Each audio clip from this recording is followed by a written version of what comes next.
ಕಮ್ಮಿ ಮಸಾಲೆನ ಉಪಯೋಗಿಸ್ಕೊಂಡು ತುಂಬ ರುಚಿಯಾಗಿ ಹೇಗೆ ಕುಕ್ಕರ್ನಲ್ಲಿ ಚಿಕನ್ ಬಿರಿಯಾನಿ ಮಾಡ್ಕೊಳ್ಬೋದು ಅಂತೇಳಿ ಇವತ್ತಿನ ವೀಡಿಯೋದಲ್ಲಿ ತಿಳಿಸ್ಕೊಡ್ತಾ ಇದ್ದೀನಿ.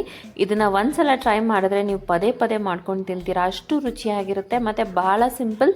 ಯಾರಿಗೆಲ್ಲ ಅಡುಗೆ ಮಾಡೋದಕ್ಕೆ ಬರಲ್ಲ ಅಂತಾರೆ, ಯಾರಿಗೆಲ್ಲ ಚಿಕನ್ ರೆಸಿಪೀಸ್ ಮಾಡೋಕ್ಕೆ ಬರಲ್ಲ ಅಂತಾರೆ, ಅವರು ಕೂಡ ಈಸಿಯಾಗಿ ಟ್ರೈ ಮಾಡ್ಬೋದು. ಮೊದಲಿಗೆ ನಾನಿಲ್ಲಿ ಸ್ವಲ್ಪ ಕೆಲವೊಂದು ಮಸಾಲೆ ಪದಾರ್ಥಗಳನ್ನು ತೊಗೊಂಡಿದ್ದೀನಿ. ನಾನಿಲ್ಲಿ ಸೋಂಪು, ಚಕ್ಕೆ, ಲವಂಗ, ಏಲಕ್ಕಿನ ಉಪಯೋಗಿಸ್ಕೊಳ್ತಾ ಇದ್ದೀನಿ. ಹಾಗೆ 5ರಿಂದ 6 ಮೆಣಸಿನ್ಕಾಯಿನ ಉದ್ದುದಕ್ಕೆ ಕಟ್ ಮಾಡಿ ಇಟ್ಕೊಂಡಿದ್ದೀನಿ. ಸ್ವಲ್ಪ ಕಸೂರಿ ಮೇಥಿ, ಶುಂಠಿ ಬೆಳ್ಳುಳ್ಳಿ ಪೇಸ್ಟ್, ಹಾಗೆ ನಾನಿಲ್ಲಿ ಕಾಯಿ ಹಾಲು, ಈರುಳ್ಳಿ, ಕೊತ್ತಂಬರಿ ಸೊಪ್ಪು ಹಾಗೆ ಪುದೀನ ಸೊಪ್ಪನ್ನು ಸಣ್ಣದಾಗಿ ಕಟ್ ಮಾಡಿ ಇಟ್ಕೊಂಡಿದ್ದೀನಿ. ಇಲ್ಲಿ ನಾನು 2 ರೀತಿಯಾಗಿ ಅಕ್ಕಿನ ಉಪಯೋಗಿಸ್ಕೊಳ್ತಾ ಇದ್ದೀನಿ. ಒಂದು ಬಾಸುಮತಿ ಅಕ್ಕಿ, ಹಾಗೆ ನಾನಿಲ್ಲಿ ನಾರ್ಮಲ್ ರೈಸ್, ನಾವೇನದು ನಾರ್ಮಲ್ ರೈಸ್ನ ಯೂಸ್ ಮಾಡ್ತೀವಿ ಅದನ್ನು ನಾನಿಲ್ಲಿ ಎರಡನ್ನೂ ತೊಳೆದಿಟ್ಕೊಂಡಿದ್ದೀನಿ. ನಾವು ಯಾವಾಗಲೂ ಬಿರಿಯಾನಿ ಮಾಡಬೇಕಾದ್ರೆ 2 ಕಪ್ ಬಾಸುಮತಿ ರೈಸ್ ಯೂಸ್ ಮಾಡ್ತಾ ಇದ್ದೀವಿ ಅಂದರೆ 1 ಕಪ್ ನಾರ್ಮಲ್ ರೈಸ್ನ ಯೂಸ್ ಮಾಡಿ. ಆವಾಗ ನಮಗೆ ಬಾಸುಮತಿ ಅಕ್ಕಿದು ಸ್ಮೆಲ್ ಬರೋದಿಲ್ಲ, ಹಾಗೆ ಅದರದ್ದು ನಮಗೆ ಅಂಟಂಟು ಆಗೋದಿಲ್ಲ ಬಿರಿಯಾನಿ ಮಾಡಿದಾಗ. ಅದನ್ನೆಲ್ಲ ಚೆನ್ನಾಗಿ ತೊಳೆದಿಟ್ಕೊಂಡಿದ್ದ ನಂತರ ನಾನಿಲ್ಲಿ ಕುಕ್ಕರ್ನ ಬಿಸಿ ಮಾಡೋದಕ್ಕೆ ಇಟ್ಕೋತಾ ಇದ್ದೀನಿ. ನಾನು ಕುಕ್ಕರ್ ಬಿಸಿ ಮಾಡೋದಕ್ಕೆ ಇಟ್ಕೊಂಡಾಗ ನಾನಿಲ್ಲಿ 3 ಸ್ಪೂನ್ ಸನ್ಫ್ಲವರ್ ಆಯಿಲ್ನ ಯೂಸ್ ಮಾಡ್ತಾ ಇದ್ದೀನಿ. ಹಾಗೆ ನಾನಿಲ್ಲಿ 1 ದೊಡ್ಡ ಚಮಚದಲ್ಲಿ ನಾನಿಲ್ಲಿ ತುಪ್ಪನ ಹಾಕೋತಾ ಇದ್ದೀನಿ. ನೀವು ಬೇಕಿದ್ರೆ ಬರೀ ಎಣ್ಣೆ ಕೂಡ ಹಾಕ್ಕೊಂಡು ಮಾಡ್ಕೊಳ್ಬೋದು, ಆದರೆ ತುಪ್ಪ ಮಿಕ್ಸ್ ಮಾಡೋದ್ರಿಂದ ಬಿರಿಯಾನಿ ತುಂಬ ರುಚಿಯಾಗಿರುತ್ತೆ. ನಾನಿಲ್ಲಿ ನಂದಿನಿ ತುಪ್ಪನ ಉಪಯೋಗಿಸ್ತಾ ಇದ್ದೀನಿ. ಹಾಗೆ ನಾನಿಲ್ಲಿ ಸ್ಪೈಸಸ್ನ ಹಾಕೋತಾ ಇದ್ದೀನಿ. ನೀವು ಬೇಕಿದ್ರೆ ಬೇರೆ ಸ್ಪೈಸಸ್ನ ಕೂಡ ಆ್ಯಡ್ ಮಾಡ್ಕೋಬೋದು. ನಾನಿಲ್ಲಿ ಸೋಂಪು, ಚಕ್ಕೆ, ಲವಂಗ ಯೂಸ್ ಮಾಡ್ತಾ ಇದ್ದೀನಿ. ನೀವು ಬೇಕಿದ್ರೆ ಏಲಕ್ಕಿ ಅಥವಾ ಪಲಾವ್ ಎಲೆ ಕೂಡ ಟ್ರೈ ಮಾಡ್ಬೋದು, ಆದರೆ ನಾವಿಲ್ಲಿ ಬಿರಿಯಾನಿ ಮಾಡ್ಕೊಳ್ತಿರೋದ್ರಿಂದ ನಾನಿಲ್ಲಿ ಆದಷ್ಟು ಕಮ್ಮಿ ಸ್ಪೈಸಸ್ನ ಯೂಸ್ ಮಾಡ್ತಾ ಇದ್ದೀನಿ. ಇದರಿಂದ ತುಂಬ ರುಚಿಯಾಗಿರುತ್ತೆ. ನಾನು ಮಾಡೋ ಮೆಥಡ್ನ ನೀವು ಫಾಲೋ ಮಾಡಿ. ನಂತರ ನಾನಿಲ್ಲಿ 5ರಿಂದ 6 ಕಟ್ ಮಾಡಿಟ್ಕೊಂಡಿರುವಂಥ ಹಸಿರು ಮೆಣಸಿನ್ಕಾಯಿನ ಹಾಕೋತಾ ಇದ್ದೀನಿ. ಸೊ ನಾವು ಈ ರೀತಿ ಸ್ಲಿಟ್ ಮಾಡಿ ಹಾಕೋದ್ರಿಂದ ಅದು ತುಂಬ ಖಾರ ಇರೋದಿಲ್ಲ. ಇದಂತೂ ತುಂಬ ರುಚಿಯಾಗಿರುತ್ತೆ, ತುಂಬ ಫ್ಲೇವರ್ಫುಲ್ ಆಗಿರುತ್ತೆ. ಇವಾಗ ಭಾಳಷ್ಟು ಫೇಮಸ್ ಆಗಿರೋ ಮೇಘನಾ ಬಿರಿಯಾನಿ ರೀತಿಯೇ ನಿಮಗೆ ಟೇಸ್ಟನ್ನ ಕೊಡುತ್ತೆ. ಮತ್ತು ಹಾಗೆ ನಾನಿಲ್ಲಿ ಸ್ವಲ್ಪ ಕಟ್ ಮಾಡಿ ಇಟ್ಕೊಂಡಿರುವಂಥ ಈರುಳ್ಳಿನ ಹಾಕ್ಕೊಳ್ತಾ ಇದ್ದೀನಿ. ಈರುಳ್ಳಿನ ಆದಷ್ಟು ಉದ್ದುದಕ್ಕೆ ಕಟ್ ಮಾಡಿ ಇಟ್ಕೋಬೇಕು. ಸೊ ಇದನ್ನೆಲ್ಲ ಹಾಕ್ಕೊಂಡು ನಾವು ಚೆನ್ನಾಗಿ ಫ್ರೈ ಮಾಡ್ಕೋಬೇಕು. ಅಂದರೆ ನಾವು ಹಾಕಿರುವಂಥ ಮಸಾಲೆಗಳದ್ದು ಹಸಿ ವಾಸನೆ ಹೋಗೋ ತನಕ ನಾವು ಆದಷ್ಟು ಅದನ್ನು ನೀಟಾಗಿ ಫ್ರೈ ಮಾಡ್ಕೋಬೇಕಾಗತ್ತೆ. ಇದು ಭಾಳ ಸಿಂಪಲ್ ಆಗಿರುತ್ತೆ, ತುಂಬ ರುಚಿಯಾಗಿರುತ್ತೆ. ಯಾರಿಗೆಲ್ಲ ಗರಂ ಮಸಾಲೆ ಅದೆಲ್ಲ ಇಷ್ಟ ಆಗಲ್ಲ ಅವರು ಈ ರೀತಿ ಕಮ್ಮಿ ಸ್ಪೈಸಸಲ್ಲಿ ಮಾಡ್ಕೊಳ್ಬೋದು. ಹಾಗೆ ನಾನಿಲ್ಲಿ ಶುಂಠಿ ಬೆಳ್ಳುಳ್ಳಿ ಪೇಸ್ಟನ್ನು ಹಾಕೋತಾ ಇದ್ದೀನಿ. 1 ಸ್ಪೂನ್ ಶುಂಠಿ, 1 ಸ್ಪೂನ್ ಬೆಳ್ಳುಳ್ಳಿ, ಸೊ ಇದೆರಡು ಒಟ್ಟಿಗೆ ನಾನು ಪೇಸ್ಟ್ ಮಾಡ್ಕೊಂಡಿದ್ದೆ, ಅದನ್ನು ನಾನಿಲ್ಲಿ ಹಾಕ್ಕೊಳ್ತಾ ಇದ್ದೀನಿ. ಇದನ್ನು ಕೂಡ ಹಾಕ್ಕೊಂಡು ಶುಂಠಿ ಬೆಳ್ಳುಳ್ಳಿದು ಹಸಿ ವಾಸನೆ ಹೋಗೋ ತನಕ ನಾವು ಚೆನ್ನಾಗಿ ಫ್ರೈ ಮಾಡ್ಕೋಬೇಕು. ಇದನ್ನೆಲ್ಲ ಎಣ್ಣೆಯಲ್ಲಿ ನಾವು ಎಷ್ಟು ನೀಟಾಗಿ ಫ್ರೈ ಮಾಡ್ಕೊಳ್ತೀವಿ ಅಷ್ಟು ರುಚಿಯಾಗಿರುತ್ತೆ. ಸೊ ಕೆಲವ್ರು ಅನ್ಕೋತಾರೆ ಬಿರಿಯಾನಿ ಅಂದರೆ ತುಂಬ ಮೆಥಡ್ ಇರುತ್ತೆ, ತುಂಬ ಸ್ಟೆಪ್ಸ್ ಇರುತ್ತೆ, ತುಂಬ ಪ್ರೋಸೆಸ್ ಇರುತ್ತೆ ಅಂತ. ಆ ರೀತಿ ಯಾವ ರೀತಿಯೂ ಇರೋದಿಲ್ಲ. ಇದು ಭಾಳ ಸಿಂಪಲ್ ಮತ್ತು ತುಂಬ ಟೇಸ್ಟಿಯಾಗಿರುತ್ತೆ.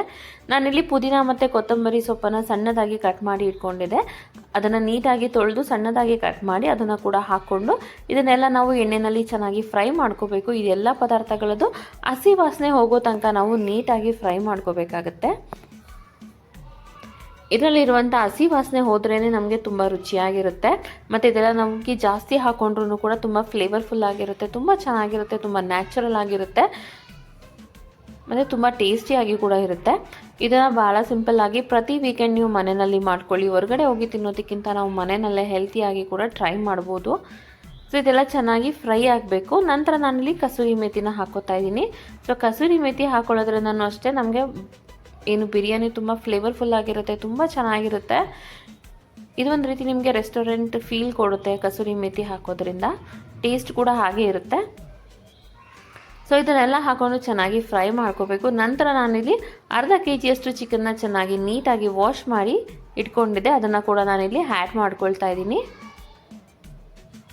ಇದಂತೂ ಬಹಳ ಸಿಂಪಲ್, ಯಾರಿಗೆ ಅಡುಗೆ ಮಾಡ್ಕೊಳ್ಳೋದಕ್ಕೆ ಬರಲ್ಲ ಅವರು ಕೂಡ ಟ್ರೈ ಮಾಡ್ಬೋದು. ಅಷ್ಟು ಸಿಂಪಲ್ ಆಗಿದೆ ಮತ್ತು ಅಷ್ಟು ತುಂಬ ಚೆನ್ನಾಗಿ ಟೇಸ್ಟಿಯಾಗಿರುತ್ತೆ. ನೀವು ಫಸ್ಟ್ ಟೈಮ್ ಟ್ರೈ ಮಾಡಿದ್ದೀರಾ ಅಂತಲೇ ಅನಿಸೋದಿಲ್ಲ, ಅಷ್ಟು ಚೆನ್ನಾಗಿ ಬರುತ್ತೆ. ವಿಡಿಯೋನ ಕೊನೆ ತನಕ ನೋಡಿ, ಎಲ್ಲೂ ಸ್ಕಿಪ್ ಮಾಡಬೇಡಿ. ಯಾವ ರೀತಿ ಮಾಡ್ಕೋಬೇಕು ಎಲ್ಲ ಸ್ಟೆಪ್ಸ್ನ ನಾನು ನಿಮಗೆ ನೀಟಾಗಿ ತೋರಿಸ್ಕೊಡ್ತೇನೆ.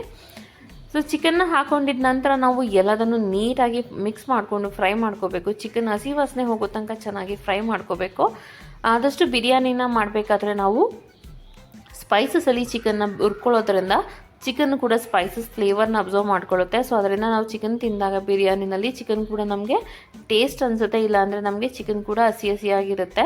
ಸೊ ಆದಷ್ಟು ಮಸಾಲೆ ಜೊತೆ ಚಿಕನ್ನ ಚೆನ್ನಾಗಿ ಫ್ರೈ ಮಾಡ್ಕೊಳ್ಳಿ. ನಾನು ಇವಾಗ ರುಚಿಗೆ ತಕ್ಕಷ್ಟು ಹರಳುಪ್ಪನ್ನು ಹಾಕ್ಕೊಳ್ತಾ ಇದ್ದೀನಿ. ನೀವು ಬೇಕಾದರೆ ಯಾವುದಾದ್ರೂ ಸಾಲ್ಟ್ನ ಯೂಸ್ ಮಾಡ್ಬೋದು. ಸೊ ನಂತರ ನಾನಿಲ್ಲಿ ಸ್ವಲ್ಪ ಅರಿಶಿನ ಯೂಸ್ ಮಾಡ್ಕೋತಾ ಇದ್ದೀನಿ. ಸೊ ಇದೆಲ್ಲ ಹಾಕೋದ್ರಿಂದ ಚಿಕನ್ದು ಹಸಿ ವಾಸನೆ ಹೋಗುತ್ತೆ, ಮತ್ತು ಚಿಕನ್ ಕೂಡ ಉಪ್ಪನ್ನೆಲ್ಲ ಚೆನ್ನಾಗಿ ಹಿಡಿಯೋದ್ರಿಂದ ಅದು ನಮಗೆ ತುಂಬ ರುಚಿ ಇರುತ್ತೆ, ಮತ್ತು ಚಿಕನ್ದು ಕಲರ್ ಕೂಡ ಚೇಂಜ್ ಆಗುತ್ತೆ. ಮತ್ತು ನಾವು ಬಿರಿಯಾನಿ ಮಾಡಿದಾಗ ಅದು ಬಿರಿಯಾನಿ ಕಲರ್ ಕೂಡ ನಮಗೆ ತುಂಬ ಚೆನ್ನಾಗಿರುತ್ತೆ ಅರಿಶಿನ ಹಾಕೊಳ್ಳೋದ್ರಿಂದ. ಸೊ ಎಲ್ಲದನ್ನು ಹಾಕ್ಕೊಂಡು ನಾವು ಚೆನ್ನಾಗಿ ಫ್ರೈ ಮಾಡ್ಕೋಬೇಕು, ಹಸಿ ವಾಸನೆ ಹೋಗೋ ತನಕ ನೀಟಾಗಿ ಫ್ರೈ ಮಾಡ್ಕೋಬೇಕು. ಇದು ನಿಮಗೆ ಇವಾಗೆಲ್ಲ ಟ್ರೆಂಡಿಂಗಲ್ಲಿರುವಂಥ ಮೇಘನ ಆಗಿರ್ಬೋದು, ಮಲ್ಲಿಕಾ ಬಿರಿಯಾನಿ ಆಗಿರ್ಬೋದು, ಅದೇ ರೀತಿ ಟೇಸ್ಟ್ ಕೊಡುತ್ತೆ, ತುಂಬ ಚೆನ್ನಾಗಿರುತ್ತೆ, ತುಂಬ ಸಿಂಪಲ್ ಆಗಿರುತ್ತೆ. ಒಂದ್ಸಲ ಟ್ರೈ ಮಾಡಿ. ನಂತರ ಎಲ್ಲದನ್ನು ನೀಟಾಗಿ ಫ್ರೈ ಮಾಡ್ಕೊಳ್ಳಿ. ಈ ರೀತಿಯಾಗಿ ನಮಗೆ ಎಲ್ಲ ನೀಟಾಗಿ ಫ್ರೈ ಆಗಬೇಕು. ನಂತರ ನಾನಿಲ್ಲಿ ಸ್ವಲ್ಪ ಗರಂ ಮಸಾಲೆ ಹಾಕ್ಕೊಳ್ತಾ ಇದ್ದೀನಿ. ನಾವು ಸ್ಪೈಸಸ್ ಕೂಡ ಕಮ್ಮಿ ಹಾಕಿರೋದ್ರಿಂದ ನಾನಿಲ್ಲಿ ಸ್ವಲ್ಪ ಗರಂ ಮಸಾಲೆ ಹಾಕ್ಕೊಳ್ತಾ ಇದ್ದೀನಿ. ನಂತರ ನಾನಿಲ್ಲಿ ಸ್ವಲ್ಪ ಧನಿಯಾ ಪುಡಿ, ಗರಂ ಮಸಾಲ ಹಾಕ್ಕೊಂಡು ನಾವು ಚೆನ್ನಾಗಿ ಫ್ರೈ ಮಾಡ್ಕೋಬೇಕು.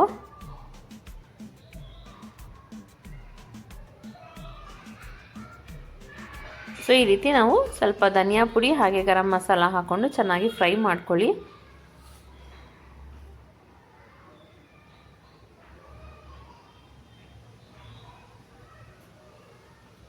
ನಂತರ ನಾನಿಲ್ಲಿ ರುಬ್ಬಿಟ್ಕೊಂಡು, ಅಂದರೆ ಕಾಯಿನ ನಾನು ರುಬ್ಬಿ ಅದರದ್ದು ತೆಂಗಿನ ಹಾಲನ್ನು ಎಕ್ಸ್ಟ್ರಾಕ್ಟ್ ಮಾಡ್ಕೊಂಡಿದ್ದೆ, ಅದನ್ನು ಹಾಕ್ಕೊಳ್ತಾ ಇದ್ದೀನಿ. ನಾನಿಲ್ಲಿ ಸ್ವಲ್ಪ ತೆಂಗಿನಕಾಯಿ, ಅಂದರೆ ಒಂದು ಚಿಕ್ಕ ಬಟ್ಟಲಲ್ಲಿ ತೆಂಗಿನಕಾಯಿನ ತೊಗೊಂಡಿದ್ದೆ, ಅದನ್ನು ನಾನು ಚೆನ್ನಾಗಿ ರುಬ್ಬಿ ಅದನ್ನು ಫಸ್ಟ್ ಫೈನ್ ಪೇಸ್ಟ್ ಮಾಡ್ಕೊಂಡು ಅದಕ್ಕೆ ನಾನು ಇನ್ನೂ ಸ್ವಲ್ಪ ನೀರನ್ನು ಹಾಕ್ಕೊಂಡು ಅದನ್ನು ನಾನು ಚೆನ್ನಾಗಿ ಎಕ್ಸ್ಟ್ರಾಕ್ಟ್ ಮಾಡ್ಕೊಂಡಿದ್ದೆ. ಅದನ್ನು ಹಾಕ್ಕೊಂಡು ನಂತರ ನಾನಿಲ್ಲಿ ಚಿಕನ್ಗೆ ಅದನ್ನು ಹಾಕ್ಕೊಂಡಿದ್ದ ನಂತರ ಚಿಕನ್ನ ಸ್ವಲ್ಪ ಅದರಲ್ಲಿ ಬೇಯೋದಕ್ಕೆ ಬಿಡಬೇಕು. ಸೊ ಇದು ಚೆನ್ನಾಗಿ ಬೇಯೋದಕ್ಕೆ ಶುರುವಾದಾಗ ನಾವಿವಾಗ ಅದಕ್ಕೆ ನಾವು ಎಷ್ಟು ಅಕ್ಕಿನ ತೊಳೆದಿಟ್ಕೊಂಡಿರ್ತೀವಿ ಅದಕ್ಕೆ ನಮಗೆ ಎಷ್ಟು ನೀರು ಅವಶ್ಯಕತೆ ಇದೆ ಅಷ್ಟು ನೀರನ್ನು ಹಾಕೋಬೇಕು. ನೀವಾಗ 2 ಗ್ಲಾಸ್ ಬಾಸುಮತಿ ರೈಸ್ನ ಯೂಸ್ ಮಾಡ್ತಿದ್ದೀನಿ ಅಂತಂದರೆ 1 ಗ್ಲಾಸ್ ನಾರ್ಮಲ್ ರೈಸ್, ನೀವು ಮನೆಯಲ್ಲಿ ಯಾವ ರೈಸ್ನ ಯೂಸ್ ಮಾಡ್ತೀರಾ ಆ ರೈಸ್ನ ಹಾಕ್ಕೊಳ್ಳಿ. ಆ ರೀತಿ ನೀವು ಪ್ರಮಾಣನ ಚೆಕ್ ಮಾಡಿಕೊಂಡು ನೀವಿಲ್ಲಿ ಹಾಕ್ಕೊಳ್ಬೋದು. ನಾನಿಲ್ಲಿ 2 ಕಪ್ ಅಷ್ಟು, ಅಂದರೆ 2 ಚಿಕ್ಕ ಗ್ಲಾಸ್ ಅಷ್ಟು ನಾನು ಬಾಸುಮತಿ ರೈಸ್ನ ತೊಗೊಂಡಿದ್ದೆ. ಅದಕ್ಕೆ ನಾನು 1 ಗ್ಲಾಸ್ ಅಷ್ಟು ರೆಗ್ಯುಲರ್ ರೈಸ್ ನಾವೇನು ಯೂಸ್ ಮಾಡ್ತೀವಿ ಅದನ್ನು ಹಾಕಿ ತೊಳೆದು ಇಟ್ಕೊಂಡಿದ್ದೆ. ಇವಾಗ ಅದನ್ನು ನಾನಿಲ್ಲಿ ಆ್ಯಡ್ ಮಾಡ್ಕೊಳ್ತಾ ಇದ್ದೀನಿ. ನೀವು ಕೂಡ ಇದೇ ರೀತಿ ಫಾಲೋ ಮಾಡ್ಕೋಬೋದು. ಅಂದರೆ 2 ಗ್ಲಾಸಿಗೆ 1 ಗ್ಲಾಸ್ ರೀತಿ ನೀವು ಕೂಡ ಮೆಷರ್ ಮಾಡಿ ಹಾಕ್ಕೊಳ್ಬೋದು. ಸೊ ಇದರಿಂದ ಏನಾಗುತ್ತೆ, ನಮಗೆ ಬಾಸುಮತಿ ಅಕ್ಕಿ ಆಗಿರ್ಬೋದು ಅಂಟಿಸೋದೆಲ್ಲ ಕಮ್ಮಿ ಆಗುತ್ತೆ, ಮತ್ತು ತುಂಬ ರುಚಿಯಾಗಿರುತ್ತೆ, ಅದರದ್ದು ತುಂಬ ಸ್ಮೆಲ್ ಕೂಡ ಇರೋದಿಲ್ಲ. ನೋಡಿ ಇವಾಗ ಇದನ್ನು ನಾವು ಇಮಿಡಿಯೇಟ್ ಆಗಿ ಕುಕ್ಕರ್ ಲಿಡನ್ನ ಕ್ಲೋಸ್ ಮಾಡಬಾರ್ದು. ಅದು ಯಾವಾಗ ಅದು ಪೊಂಗೋದಿಕ್ಕೆ ಶುರು ಆಗುತ್ತೆ, ಅಂದರೆ ಅದು ಯಾವಾಗ ಅದು ಫೈನಲ್ ರೈಸ್ ಆಗೋದಕ್ಕೆ ಶುರು ಆಗುತ್ತೆ ಆವಾಗ ನಾವು ಲಿಡನ್ನ ಕ್ಲೋಸ್ ಮಾಡಬೇಕಾಗತ್ತೆ. ಈ ರೀತಿ ಅದನ್ನು ಚೆನ್ನಾಗಿ ನಾವು ಮಿಕ್ಸ್ ಮಾಡ್ಕೊಳ್ಬೇಕು. ಇನ್ನೇನು ಲಾಸ್ಟ್ ಸ್ಟೇಜಲ್ಲಿ ಅನ್ನ ರೆಡಿ ಆಗ್ತಿದೆ ಅಂದಾಗ ನಾವು ಕುಕ್ಕರ್ನ ಲಿಡನ್ನ ಕ್ಲೋಸ್ ಮಾಡಬೇಕಾಗತ್ತೆ. ನಾವು ಆದಷ್ಟು ಈ ಥರ ಓಪನ್ ವೆಜಲಲ್ಲಿ ಅದನ್ನು ನಾವು ಬೇಯಿಸ್ಕೊಳ್ಬೇಕು. ಸೊ ನೀರೆಲ್ಲ ಹಾಕಿ ಅಕ್ಕಿ ಎಲ್ಲ ಹಾಕಿದ್ಮೇಲೆ ಅದು ಕುದಿಯೋದಕ್ಕೆ ಶುರುವಾಗಿ ಇದೇನು ಫೈನಲ್ ಸ್ಟೇಜ್ ಇದೆ ಅಂದಾಗ ನಾವು ಈ ರೀತಿ ಲಿಡ್ನ ಕ್ಲೋಸ್ ಮಾಡಿ ನಾವು ಒಂದು ವಿಷಲ್ ಬರೆಸ್ಕೊಂಡ್ರೆ ಸಾಕು. ಅದಕ್ಕಿಂತ ಜಾಸ್ತಿ ಬೇಡ, ತುಂಬ ಬೆಂದೋಗ್ಬಿಡುತ್ತೆ.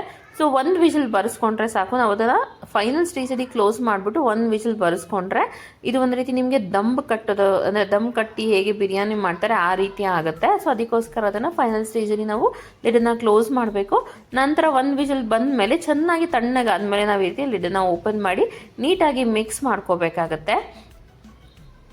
ಒಂದ್ಸಲ ಈ ಮೆಥಡಲ್ಲಿ ಫಾಲೋ ಮಾಡಿ, ತುಂಬ ರುಚಿಯಾಗಿರುತ್ತೆ, ತುಂಬ ಚೆನ್ನಾಗಿರುತ್ತೆ. ಇದು ಒಂದು ರೀತಿ ಯಾವುದೇ ರೀತಿಯಾದ ಎಕ್ಸ್ಟ್ರಾ ಸ್ಟೆಪ್ಸ್ ಆಗಲಿ ಎಕ್ಸ್ಟ್ರಾ ಪ್ರೋಸೆಸ್ ಫಾಲೋ ಮಾಡದೆ ನಾವು ತುಂಬ ಈಸಿಯಾಗಿ ತುಂಬ ಸಿಂಪಲ್ಲಾಗಿ ಮಾಡ್ಕೊಳ್ಬೋದಾದಂಥ ಚಿಕನ್ ಬಿರಿಯಾನಿ ಅಂತಲೇ ಹೇಳ್ಬೋದು.